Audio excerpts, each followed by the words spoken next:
Chapter 14, Pythagorean Mathematics. Fun. The tetrad 4 was esteemed, page 217, chapter 14.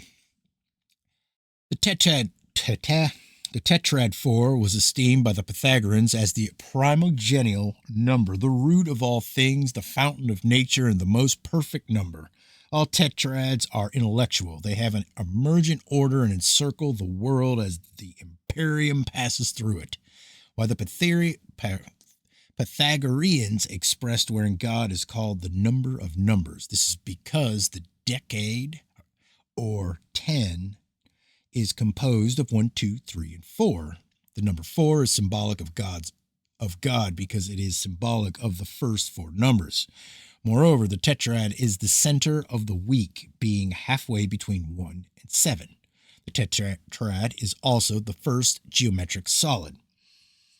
Pythagoras maintained that the soul of man consists of a tetrad, the 4 powers of the soul being mind, science, opinion, and sense. The tetrad connects all beings, elements, numbers, and seasons, nor can anything be named which does not depend upon the tetrads. It is the cause and maker of all things, the intelligible God, author of celestial and sensible good. Plutarch interprets this tetractys. I can't say that word. The tetractys. Tetractys. I can't say it. Tetractys, which he said was also called the world, to be 36, consisting of the first 4 odd numbers added to the first 4 even numbers. Thus, 1 plus 3 plus 5 plus 7 equals 16. 2 plus 4 plus 6 plus 8 equals 20 for 36.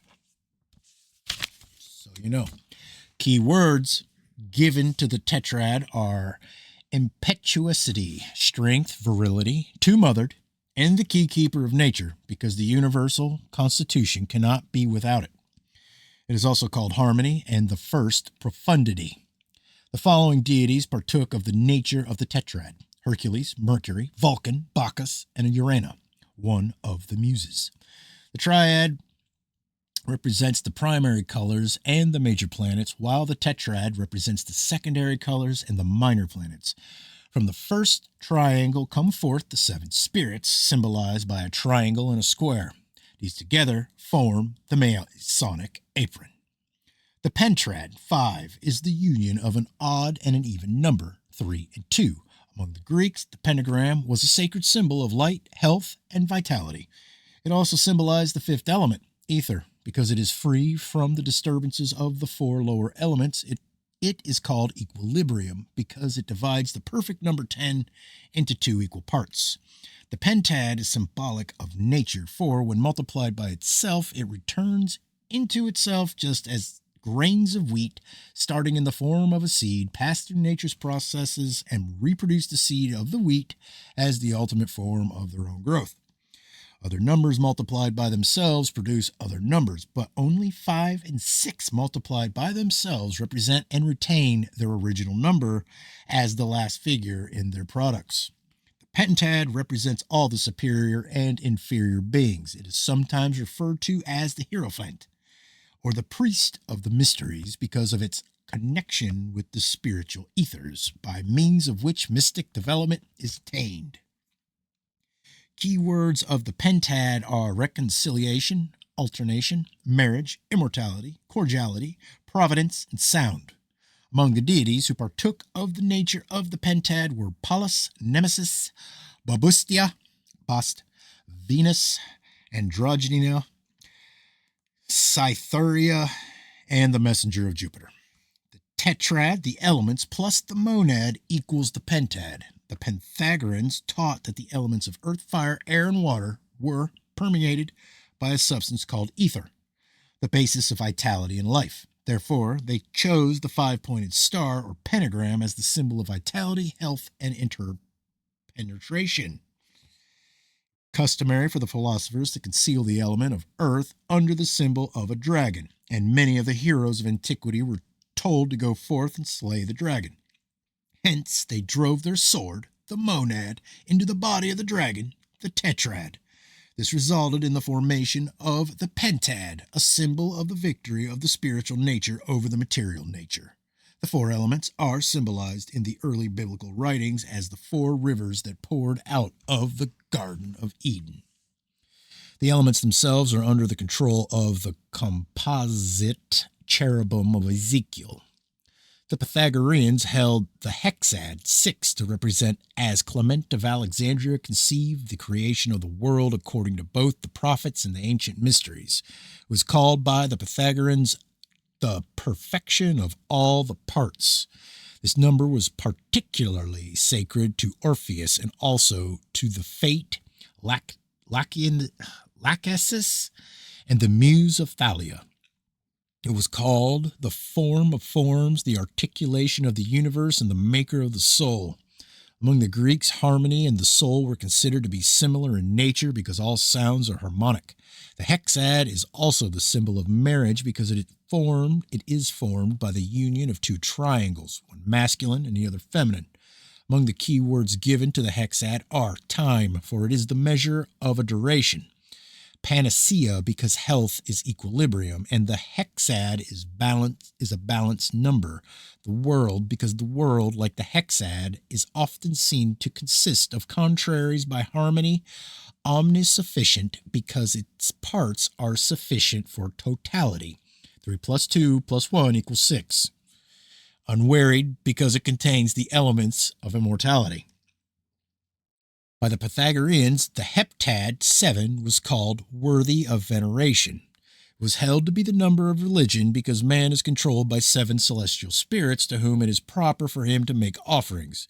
It was called the number of life because it was believed that human creatures born in the 7th month of embryonic life usually lived, but those born in the 8th month often died. One author called it the motherless virgin, Minerva, because it was not born of a mother, but out of the crown, or the head of the father, the monad.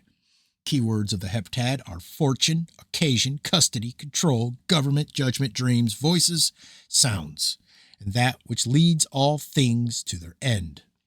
Deities whose attributes were expressed by the heptad were Aegis, Osiris, Mars, and Clio, one of the muses.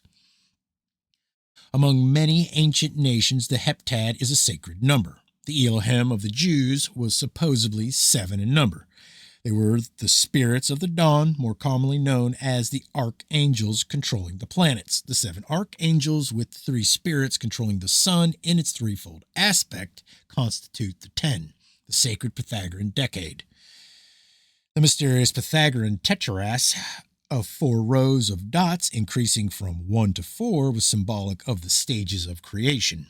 The great Pythagorean truth that all things in nature are regenerated through the decade, not decade, or 10 is subtly preserved in Freemasonry through the grips. These grips being affected by the uniting of 10 fingers, 5 on the hand of each person. The 3, spirit, mind, and... Shit. Did I miss something here? Nope.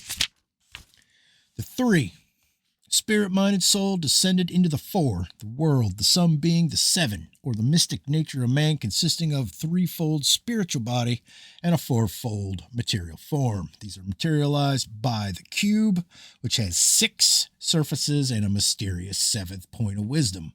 The 6 surfaces are the directions: north, east, south, west, up and down, or front, back, right, left, above and below, or again, earth, fire, air, water, spirit, and matter. In the midst of these stands the One, which is the upright figure of man, from whose center in the cube radiate 6 pyramids. From this comes the great occult axiom: the center is the father of the directions, the dimensions, and the distances.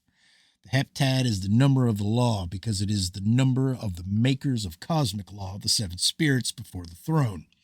The Ogdod, 8, was sacred because it was the number of the first cube, which form had 8 corners and was the only evenly even number under 10. 1, 2, 4, 8, 4, 2, 1. Thus, the 8 is divided into 2 4s. Each 4 is divided into 2 2s, and each 2 is divided into 2 ones, thereby reestablishing the monad. Among the keywords of the Ognode are love, counsel, prudence, law, and convenience. Among the divinities partaking of its nature were Panoromia, Ramona, Rhea, Sybil, Cadmia, Dindymene, Orsia, Neptune, Themis, and Euterpe. Euterpe? A muse.